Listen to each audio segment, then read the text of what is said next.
Bobo Brazil was the pioneer promoters tolerated because they had no choice. He drew money, real money, the kind that forced old men in cigar smoke offices to sit still and deal with a black headliner whether they liked it or not.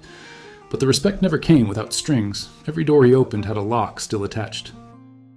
He changed the business, but never fully escaped control of the business. He was S.D. Jones without the humiliation and Ernie Ladd without the political wrecking ball attitude. He was the example that proved success did not guarantee freedom. Promoters used him to say, "See, we gave one a chance, while keeping everyone else beneath the floorboards." And despite that, he still stood tall, still main evented, still forced crowds to respect him. This story is not a fairy tale. It is not a thank you letter. It is what happened when a man became too big to deny, but still not allowed to be equal. There were prices, scars, and quiet grudges that never healed. They stayed permanent.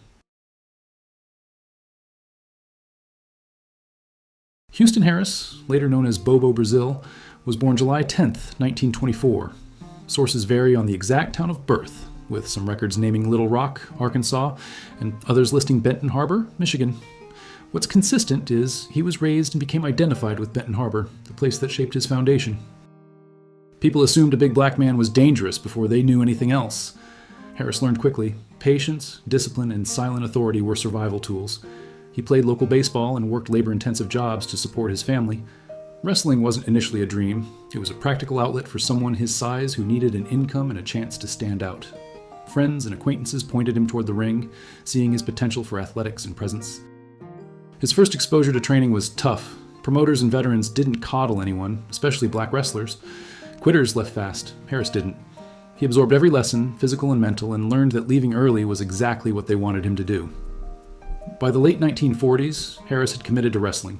He saw it as one of the few spaces where size and talent translated into currency and influence. When Houston Harris stepped into wrestling in the late 1940s, he wasn't given the luxury of patience.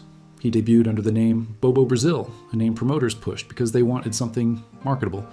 But here's the key. He didn't have to act like the name. He just walked in and made the room adjust. He trained in Midwest territories first: Indiana, Michigan, Ohio. The crowds didn't know what to make of him at first. They weren't used to a black wrestler being presented as anything other than a joke or an undercard filler. But Bobo wasn't doing jokes. He stood still, let the ring settle, and then moved like a heavyweight who didn't doubt himself. That confidence hit harder than any headbutt. Promoters realized something quick. And when Bobo walked to the ring, the entire building got quiet.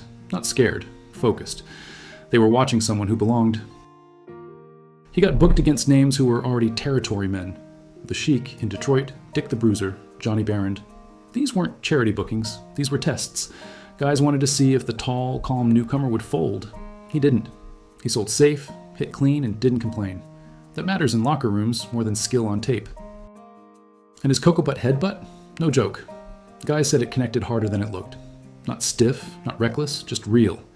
He threw it like someone who had thrown hands in places with no referees. He also forced promoters to acknowledge black audiences. When Bobo was advertised, ticket sales in black neighborhoods soared. Promoters pretended they didn't notice, but they definitely cashed the money. Bobo wasn't allowed in. He walked in, and the business adjusted around him. Bobo Brazil didn't need to cut screaming promos. He spoke like a guy who already knew he was the main draw. Calm voice, slow pacing, direct words. Crowds leaned in instead of being yelled at. That's presence you can't teach. He wasn't a character. He was Bobo Brazil everywhere he went. He didn't switch gimmicks backstage, didn't act different for promoters, didn't try to kiss up to anybody. A lot of wrestlers talk about being respected men. Bobo actually was one. His influence wasn't just that he was the first black wrestler to break the main event barrier. It's that he did it without shucking and jiving, without being turned into a comedy act, and without begging for approval. He didn't tone himself down for anyone. Guys in locker rooms knew what time it was with him. If you were respectful, he treated you as a peer. If you tried to test him, he'd shut that down real fast, politely. He didn't do loud confrontations. He would just look at you like, "Are you finished?" And the room already knew the answer. He carried himself like someone who had already lived a harder life than anyone trying to challenge him. And most of the time, he had. As for influence, without Bobo Brazil, there is no Ernie Ladd headlining territories, no Thunderbolt Patterson being taken seriously, no Junkyard Dog selling out Mid-South, no Rocky Johnson getting over, no Ron Simmons becoming world champion, no Booker T running the 90s. Real lineage, not metaphorical. Actual industry doors opened. When younger black wrestlers walked into a territory and promoters hesitated, Bobo's name settled the argument. Bobo Drew. Let him go. He didn't talk about changing wrestling. He just changed it by showing up and being undeniable. Bobo Brazil's major feud legacy is defined by 3 real pillars: the Sheik in Detroit, Dick the Bruiser in the Midwest, and Buddy Rogers in the NWA orbit. The Bobo Brazil versus the Sheik feud ran for over 20 years across Detroit, Toledo, and surrounding territories. This wasn't friendly business. Sheik respected Bobo, but he respected money more. Their matches sold out Cobo Hall repeatedly, becoming the backbone of Detroit's wrestling identity. Bobo was the hero who didn't have to smile to be loved. Sheik was the silent fire starter. Crowds showed up because it felt like 2 forces crashing, not a story being acted out. Against Dick the Bruiser, it was about credibility. Bruiser had the reputation of a brawler who didn't give freebies. He worked stiff, and if you couldn't handle it, too bad. Bobo could handle it. They drew crowds in Indianapolis and Chicago because fans believed both men were willing to bleed for the result. There's tape where you can literally see Bruiser realize Bobo isn't backing down. That's respect earned the hard way. But the most historically important rivalry is with Buddy Rogers. In 1962, Bobo Brazil was set to win the NWA World Heavyweight Championship, but the match was stopped, and the decision disputed due to a storyline injury.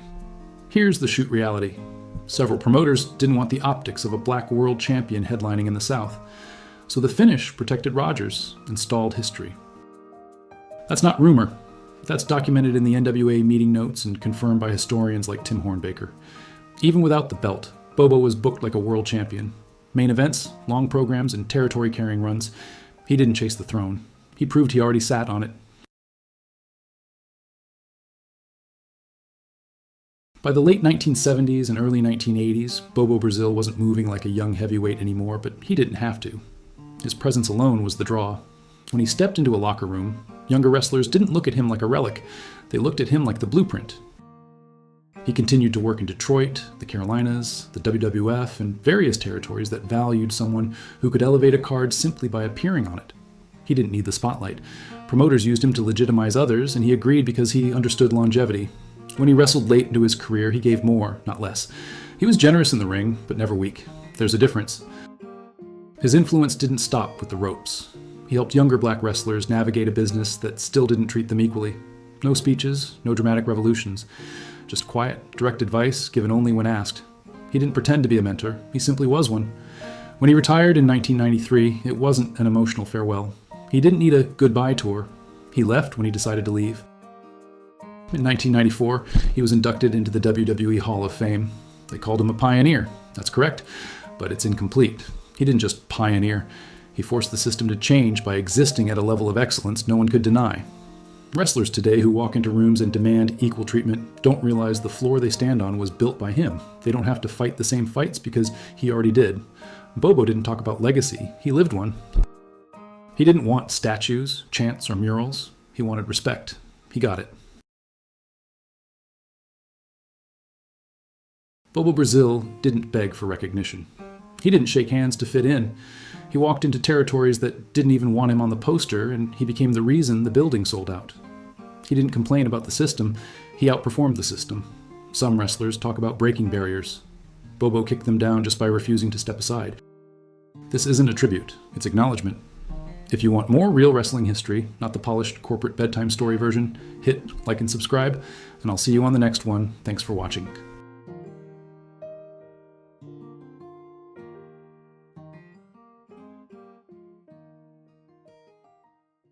They used him, then erased him. The sad reality of S.D. Jones. That's the story we're telling today. Alfonso Special Delivery Jones wasn't just a body in the ring. He was a staple of the WWF from the mid-70s through the late 80s, wrestling against legends, carrying talent, and doing the work most stars refused. Yet despite his years of loyalty, the company rarely rewarded him, and the spotlight barely touched him. Jones came from Jamaica, trained under Johnny Rodz in New York, and worked every territory that would take him.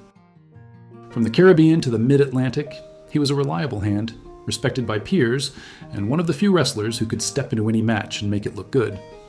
But reliability doesn't sell merch, and it didn't earn him marquee status. Today, we're breaking down his early life, territory days, WWF run, memorable feuds, friendships, and how he was remembered after the ropes came down. This is S.D. Jones, a man everyone used, but few ever really remembered. S.D. Jones was born Alfonso Jones in Kingston, Jamaica on March 30th, 1945. He moved to the United States as a young man, settling in New York City. Wrestling wasn't the first plan. He worked regular jobs, but like many from that New York scene, he found his way to Johnny Rodz, the veteran trainer known for producing workhorses. Rodz taught him the old school way: take bumps, earn respect, and don't complain. Jones learned fast and debuted in the early 1970s. He had a big frame, a natural smile, and real athleticism. That combination made him valuable to promoters, looking for someone who could make their stars look strong without looking weak himself. He started in the Worldwide Wrestling Federation, the pre-WW territory run by Vince McMahon Sr. He also spent time in Mid-Atlantic Championship Wrestling, Puerto Rico's World Wrestling Council, and Los Angeles under Mike LeBell. Jones became a steady presence wherever he went. In the territories, fans knew him as a dependable face, the guy who'd give a good fight even if he didn't win. His matches with Ernie Ladd, Pedro Morales, and Don Morocco made him a recognizable name in multiple regions. He wasn't flashy, but he was everywhere. That's the thing about Jones. He built a career out of showing up, doing business right, and earning the locker room's trust. Promoters didn't fear him. They relied on him. Wrestlers didn't hate him. They respected him. He didn't make headlines, but in the 1970s wrestling scene, you didn't need a title to make a living. You just needed to keep getting booked. And Jones always was. By the mid-1970s, S.D. Jones was already a familiar face on the East Coast wrestling circuit. When Vince McMahon Jr. began expanding, Jones was brought in full-time. He wasn't the star. He was the support beam that held everyone else up. He worked nearly every major name of the era: Greg Valentine, Big John Studd, Ken Patera, and the Iron Sheik. If a heel needed a credible opponent to look dangerous against, Jones was the call. Fans remember him for the WrestleMania 1 match against King Kong Bundy, officially listed as lasting only 9 seconds, though it really ran closer to 25. It became one of the shortest matches in WrestleMania history. Jones laughed about it later, saying, "That's what they wanted, so I gave it to them." The company used the moment for shock value. Bundy looked unstoppable, and Jones was the one who made it happen. Throughout the 1980s, he stayed loyal to the WWF, working hundreds of shows per year, often on television tapings and house shows. He was never booked as enhancement talent in the cruel sense. He was enhancement with respect. That distinction mattered. Jones' consistency was unmatched. While others jumped ship for bigger paydays or better pushes, he stayed loyal. He was part of the touring heartbeat of the WWF's national expansion, representing the kind of worker the business depended on but rarely celebrated. Behind the curtain, he knew his role. He didn't politic, didn't kiss ass, and didn't whine about his spot. Vince Sr. liked him, the locker room liked him, and even the fans who barely saw him win still remembered him. WrestleMania made him famous for 9 seconds, but those 9 seconds represented 15 years of professional loyalty. S.D. Jones didn't get long-term storylines, but he still had rivalries that fans remembered. They weren't built on mic work or grudges. They were built on his consistency in the ring. In the late 70s, Jones worked often with Ken Patera, the arrogant Olympian powerlifter. Their matches were a classic formula: Patera bullying his way through opponents, Jones taking the punishment, then firing up the crowd with comebacks that made people forget it wasn't supposed to be his night. He didn't always win, but the fans reacted every time. He also tangled with Greg the Hammer Valentine, a matchup that got plenty of airtime on WWF television. Valentine worked a stiff, methodical style, and Jones sold it like it hurt his soul. The matches looked real because they practically were. Valentine respected Jones's toughness, saying privately that he could trust him in any house show main event slot if needed. Another strong feud came against the Iron Sheik in the mid-80s. Sheik loved jawing at fans, and Jones was the perfect foil: proud, straight-shooting, and easy for the crowd to rally behind. Their matches were physical, simple, and always got heat. Jones even teamed occasionally with Tony Atlas and Rocky Johnson, giving the WWF fans an early look at the strength of its black talent lineup before diversity was even part of the company's vocabulary. He was never booked to win feuds, but he always made them watchable. In an era where egos ran wild, SD didn't need catchphrases or fireworks. He had timing, toughness, and respect from opponents who knew the real deal when they saw it. He wasn't a headline feud guy, he was the guy who made the headlines believable. Unlike many in his era, SD didn't get wrapped up in backstage drama. He was known for being polite, dependable, and a solid presence who lifted morale rather than drained it. If wrestling was a high school cafeteria, Jones sat at the neutral table, respected by heels and baby faces, older guys and rookies. No ego, no bitterness. He didn't need to be the loudest voice in the room. In an industry addicted to attention, SD Jones earned something rarer: peace. If you're still here, you probably respect the guys who built the ring but never got their flowers. So hit like, drop a subscribe, and keep watching as we break down the names WWE cashed in on and quietly buried after. Real stories, no kayfabe. SD Jones stepped away from the WWF spotlight in the late 1980s. He wrestled a few more years in the independents and in Puerto Rico for Carlos Colon's WWC, then retired quietly. No farewell match, no big send-off. He just left the same way he worked, humble and professional. After retirement, he lived in North Carolina and stayed connected to the sport, occasionally appearing at conventions. He was respected by everyone who shared a locker room with him. Jones passed away on October 26, 2008, at age 63, from natural causes.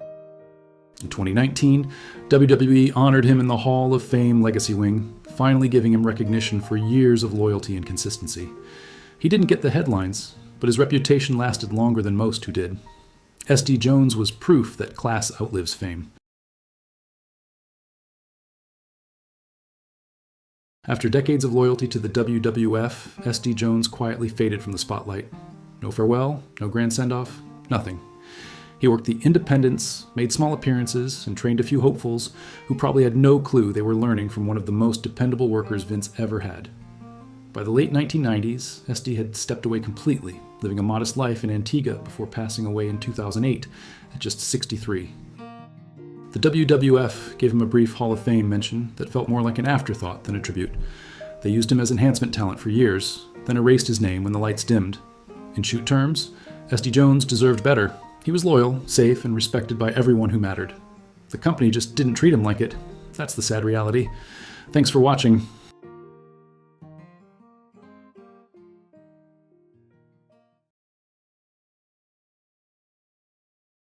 Ernie Ladd, the Big Cat.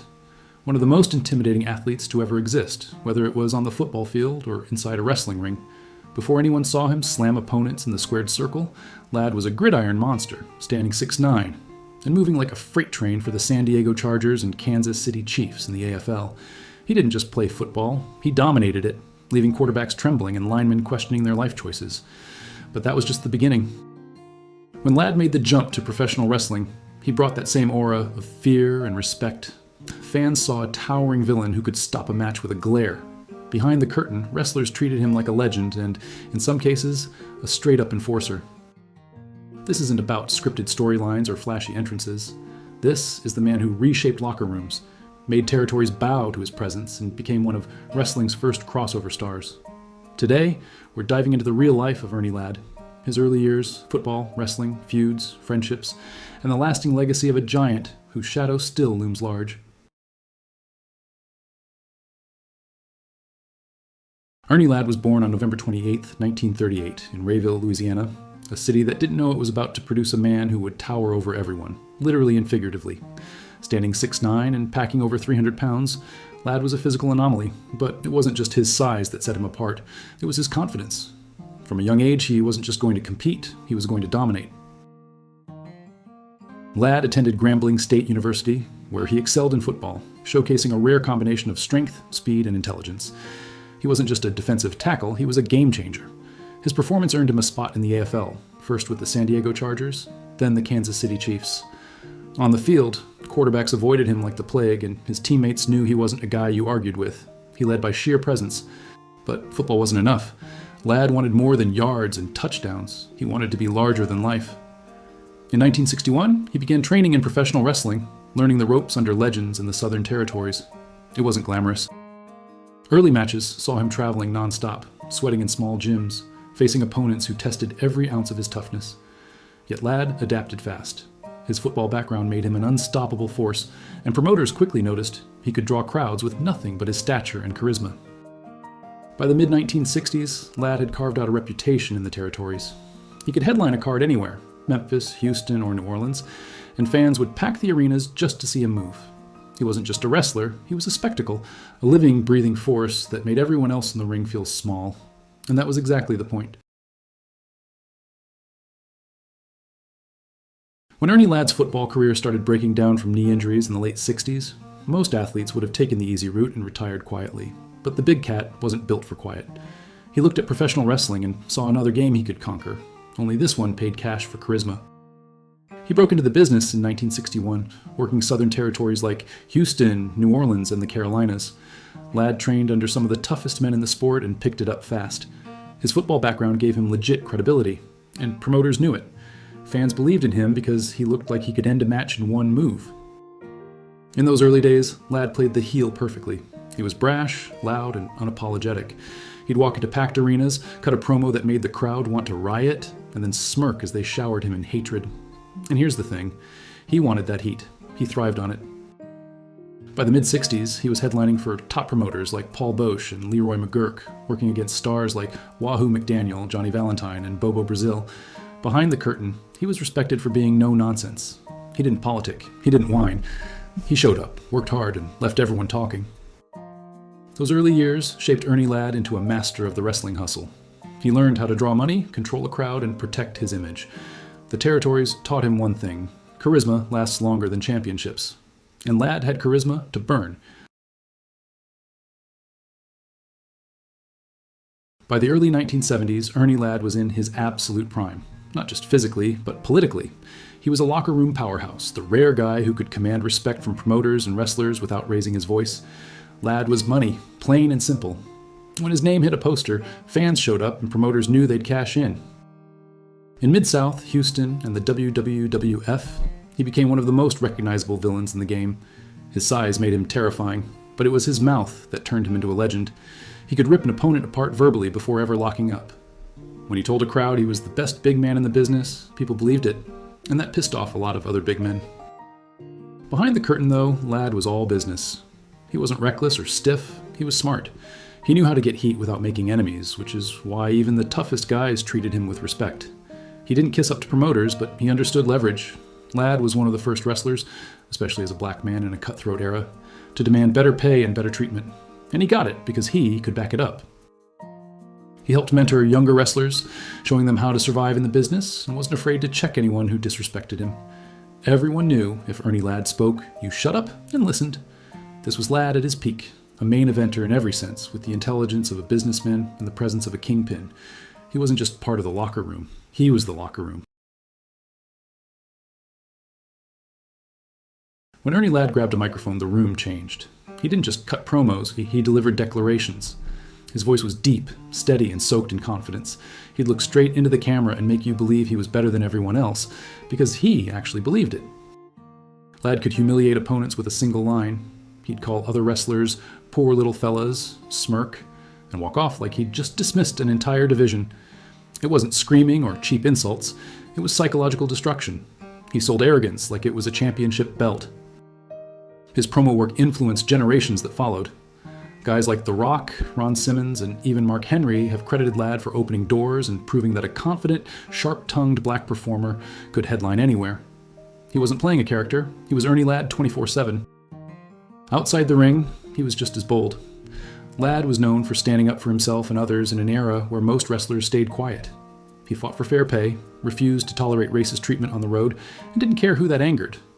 Promoters knew that when Ernie spoke, it wasn't a gimmick, it was business. Even his friends said the same thing. You might not always like what Ernie said, but you'd respect him for saying it. He was fearless in front of a camera, in a boardroom, or in the locker room. Ernie Ladd's promos weren't just entertainment, they were power plays. Moments where one man, with nothing but a mic and an ego made of steel, proved that charisma could be deadlier than any finishing move. By the early 1980s, Ernie Ladd's body was slowing down, but his mind was sharper than ever. The same intelligence that made him a star now made him a problem. At least for promoters who didn't like being challenged. Ladd wasn't just wrestling anymore, he was standing up for himself and others in an industry that didn't treat everyone equally. He spoke openly about racism in wrestling, not in whispers, but in interviews. Ladd called out promoters for underpaying black wrestlers, and when someone tried to lowball him, he'd walk out mid-tour. That wasn't ego, that was principle. Some bookers labeled him difficult. Translation, they couldn't control him. His biggest clashes came in the South. Bill Watts respected him, but hated being second-guessed. Still, even Watts admitted Ladd was one of the smartest minds he'd ever worked with. Ladd knew how to draw money, how to make stars, and how to keep the business honest, or as honest as wrestling could be. After retiring, he became a mentor and commentator for Mid-South, guiding younger talent and earning the kind of respect that can't be scripted. But life threw him one last fight: cancer. He battled it for years before passing in 2007 at age 68. The WWE inducted him into the Hall of Fame in 1995. Fitting, but overdue. Ladd broke barriers, forced promoters to evolve, and paved the way for wrestlers like Ron Simmons, The Rock, and Mark Henry. He wasn't controversial for being reckless. He was controversial for telling the truth. Ernie Ladd didn't just change wrestling, he changed the rules for how wrestlers demanded respect. Ernie Ladd was more than a football player turned wrestler. He was a trailblazer, a loud voice in a quiet era, and a man who demanded the respect most were too scared to ask for. He carried himself like a king and backed it up with results. Every locker room he entered got sharper, smarter, and tougher because of him. He wasn't here to make friends. He was here to make history. And he did. The big cat left behind a legacy built on power, pride, and unshakable presence. Legends come and go, but Ernie Ladd never left the conversation. If you're still here, you're part of the real ones. The ones who respect legit legends, not overhyped gimmicks. So hit that like button, drop a comment, and subscribe for more raw, unfiltered wrestling history. No fluff, no kayfabe, just the truth. Straight from the smoke-filled locker rooms. Thanks for watching.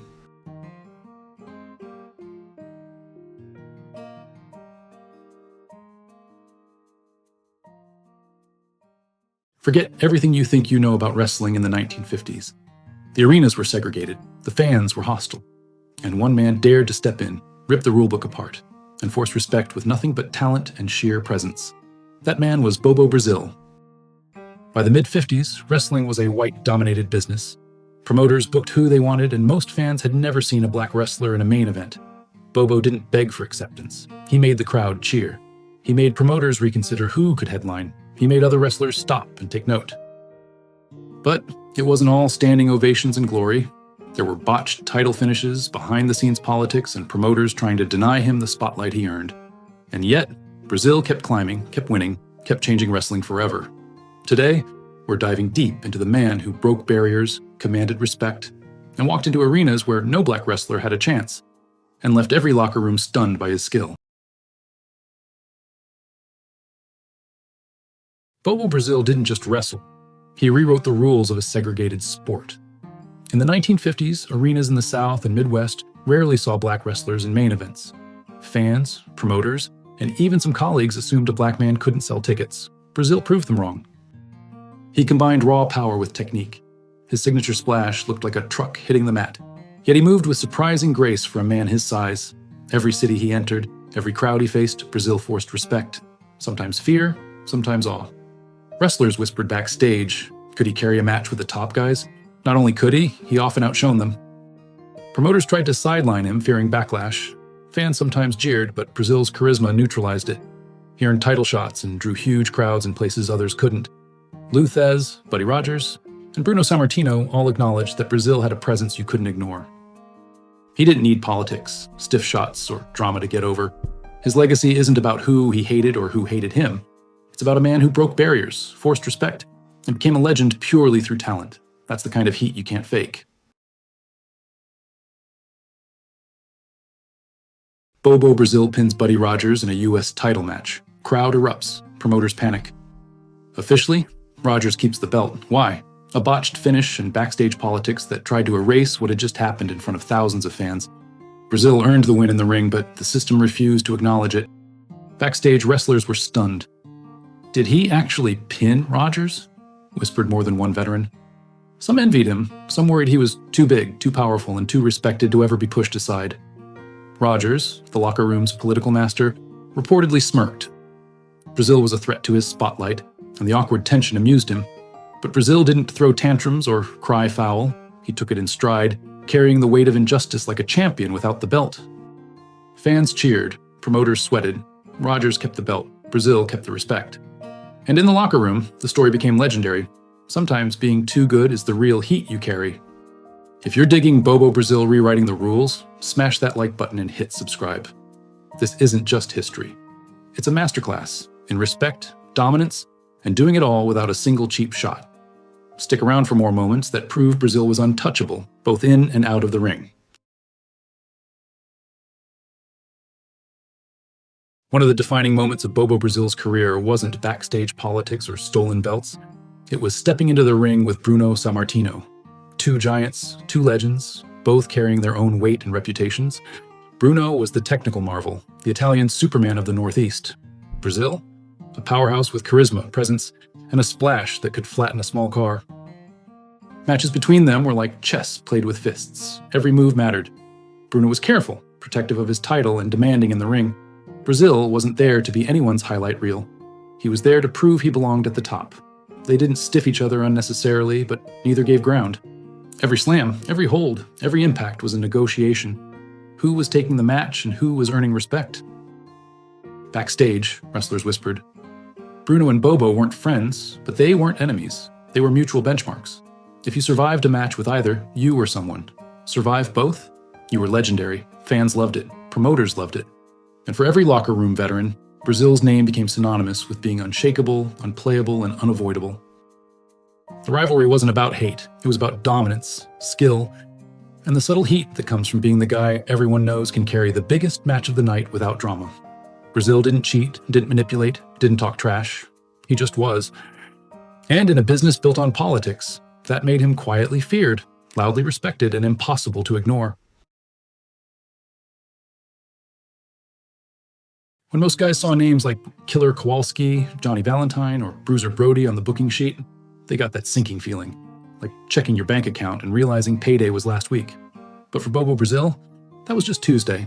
He wasn't running from the monsters of wrestling, he was running through them. Killer Kowalski prided himself on hurting people. Johnny Valentine was colder than a morgue slab, working slow and stiff to prove his point. And Brody? Brody was a wild dog who didn't sell for anyone. Yet Brazil stood tall against all of them, swinging that legendary Coco butt like it was a death warrant. And the thing is, they respected him for it. You don't last 4 decades at the top by being soft, and Brazil showed he could handle the same roughhouse style without blinking. Valentine once said he wanted the fans to believe he could knock his opponent out in a real fight. The difference with Brazil is you believed he actually could. And against Kowalski, that feud had people filling arenas across the Midwest, two bulls colliding, neither willing to blink first. The fact that Brody, a man who famously did business with no one, gave Brazil respect says everything. That's like a wolf admitting the sheepdog has sharper teeth. Brazil earned his spot with these guys the hard way, trading shots, never backing down, and proving that dignity and danger weren't mutually exclusive. And just for the record, if you've ever thought about using your head as a weapon, don't. Brazil's skull was built like Fort Knox. Yours is built like cheap IKEA furniture. Bobo Brazil didn't just wrestle opponents. Half the time, he wrestled the system. In the 1950s and 60s, promoters still pushed segregated cards, with black wrestlers working other black wrestlers as if the audience couldn't handle seeing equality in action. Brazil smashed that glass ceiling with his forehead, literally. The most famous example? His feud with Nature Boy Buddy Rogers. Promoters tried every trick to keep Rogers as the face of respectability, but when Brazil got in the ring with him, the fans didn't care about their bias. They cared about the guy who looked like he could rearrange Rogers' teeth with one Coco butt. And he did, more than once. Brazil's presence forced promoters to rethink everything. You couldn't keep him off the main events because fans paid to see him headline. You couldn't sideline him with special attraction tags because he was the attraction. He wasn't just a draw for black audiences. He was a draw, period. What makes it funnier is that plenty of racist promoters had no choice but to swallow their pride and cash Bobo's checks. They'd smile for the posters, grit their teeth backstage, and quietly count the gate money he brought in. That's poetic justice, and Brazil delivered it every night. By the end of his career, Bobo wasn't just one of the greats. He was the guy who proved wrestling fans would accept whoever entertained them, no matter what color the promoter wished they were. And here's the killer line. Some wrestlers break bones, some break belts. Bobo Brazil broke barriers, and he made an entire business eat its own hypocrisy while he headlined their shows. Before Bobo Brazil, promoters thought they could keep black wrestlers in a box, booked only against other black wrestlers, hidden in special attraction matches, never trusted to carry a main event. Brazil tore that script in half and headlined cards across America, Japan, and beyond. He wasn't an exception. He was proof the system was broken. In the 1950s, promoters like Jack Pfeffer tried to slot him as a novelty act, but the fans didn't buy it. They wanted Bobo in the big fights against the big names, and he got them. Buddy Rogers, The Sheik, Johnny Valentine. You can't call it a sideshow when he's packing arenas from Detroit to Madison Square Garden. Brazil also made promoters choke on their own hypocrisy. They were happy to push racist gimmicks, but suddenly nervous about letting a black man headline. Brazil's answer was simple: sell out the building, leave them counting the gate money, and walk away with his dignity intact. More than that, he opened doors. Wrestlers like Ernie Ladd, Rocky Johnson, and Tony Atlas would have had a much rougher climb if Brazil hadn't forced the industry to treat black athletes as stars. His success didn't erase racism in wrestling, but it left promoters with one less excuse. Here's the truth. Brazil didn't just break barriers, he broke the whole damn mold. He showed fans that talent wasn't about skin color, it was about who could put asses in seats and heads through turnbuckles. And the promoters? They learned the hard way that their prejudice didn't pay as well as Bobo did. Even legends can't dodge mortality, and for Bobo Brazil, that final opponent was inevitable. After decades of headlining arenas and smashing barriers, Houston Harris, the man the world knew as Bobo Brazil, faced his toughest fight yet, his own health. In the 1990s, Brazil had suffered a series of strokes and ongoing circulation issues, complications that slowly weakened him. Wrestling had taken its toll on the body, but the man who once flattened giants in the ring refused to be forgotten.